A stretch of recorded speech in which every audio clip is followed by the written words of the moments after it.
it's Sheeta, and I'm here today with 5 reasons that you shouldn't come to Mexico City. Hi. If you don't know me, my name is Rashida Dow, and I've lived in Mexico City for a number of years, and I love talking about the city. It's my favorite city in the world, but there are things you should know before you come here. So let me give you the top 5 reasons you shouldn't come to Mexico City on a long-term stay.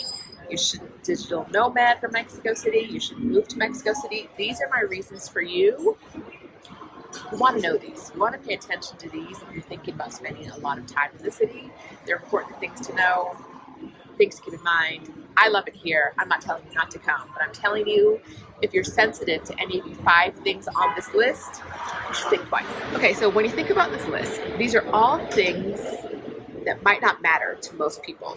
But if they're important to you, oh, they are big deals. These are going to be deal breakers in Mexico City if anything on this list is important to you. Okay, if you follow me on IG, I post about number 1 all the time. And it's not a big deal to most people, but if it is for you, it's going to be a huge deal. And that are dogs. Dogs are a huge part of the city. Dogs are everywhere. It's a very much a dog's city. Dogs in Mexico City are typically very, very well taken care of and very, very well behaved. Well trained, well behaved, much better behaved than most dogs you see in the US, but there are a lot of them. And they're frequently off leash, and they're frequently without collars, and they're frequently not right next to their owners. So, or they're in packs with dog walkers. So if lots of dogs make you nervous, this might not be the city for you. Next on my list is something that's super important if it matters to you, and that is mobility issues. If you have any mobility issues, if you use any mobility aids like wheelchairs or walkers or canes, this can be a hard city to get around. Our sidewalks, are generally uneven in most places. In most neighborhoods, the sidewalks are uneven.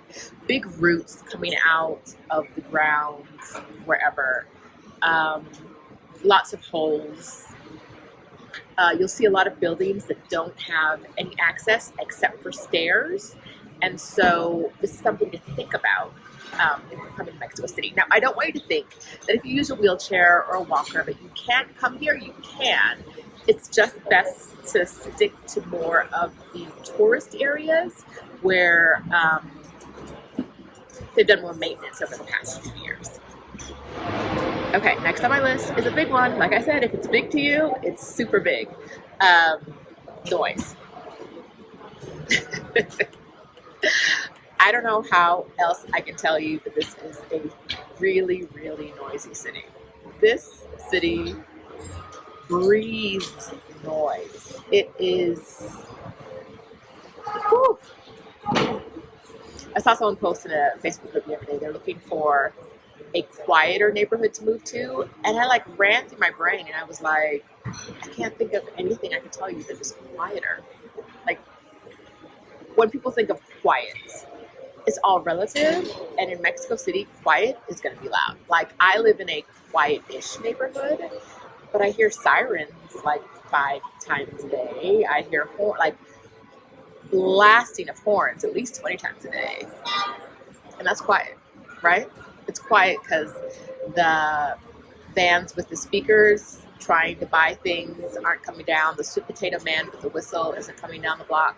So that's a quiet neighborhood, and it's hella loud. So if you need quiet to survive, if you crave quiet and peace, this isn't going to be a city for you. Next on the list, traffic.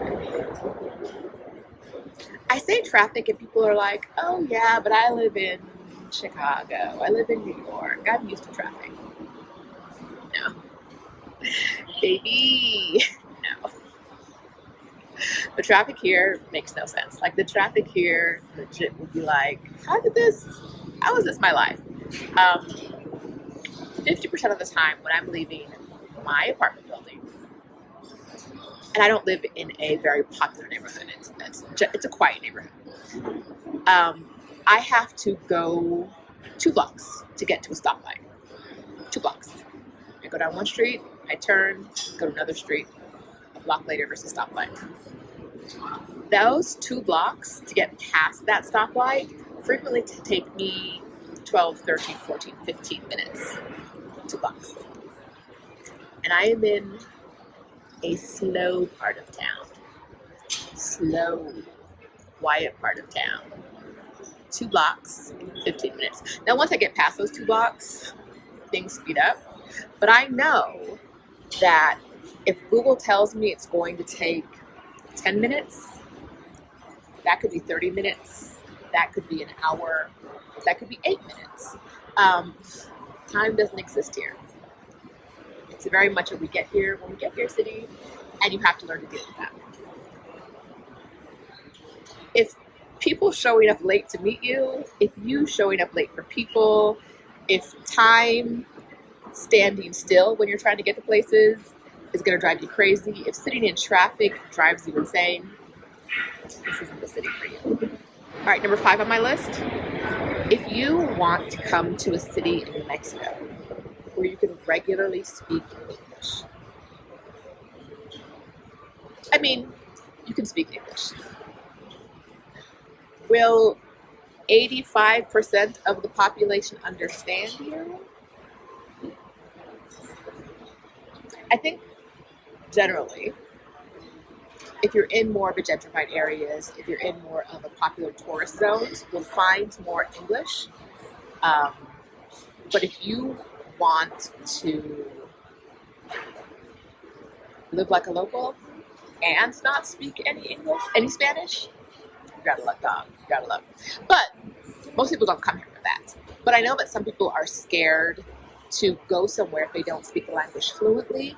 I don't think you need to speak English fluently to be in Mexico City long term, but you do have to be willing to try. You have to be willing to come up with some Spanish words, or it's not gonna work out for you. Like, you gotta really put some effort in. The flip side of this one is that if you want to come to a city and speak only Spanish, you can do that here. You're like, if you want to speak only Spanish, good. Most of the time, that can work for me. Every once in a while, someone will see me struggling and be like, girl, you speak English? Because I speak English, let's do this in English. And that usually comes in handy when I'm struggling. But 9 times out of 10, you need to have Spanish, because otherwise it's going to be a difficult conversation. So that's my list, 5 out of 5 reasons to not spend a lot of time in Mexico City. I've got some more, but I feel like 5 is enough for today. So, hey, if you haven't subscribed already, subscribe. If you haven't turned on notifications, why not? Turn on notifications. And you can come back and hear me talk more about Mexico City, my favorite city in the world. Bye.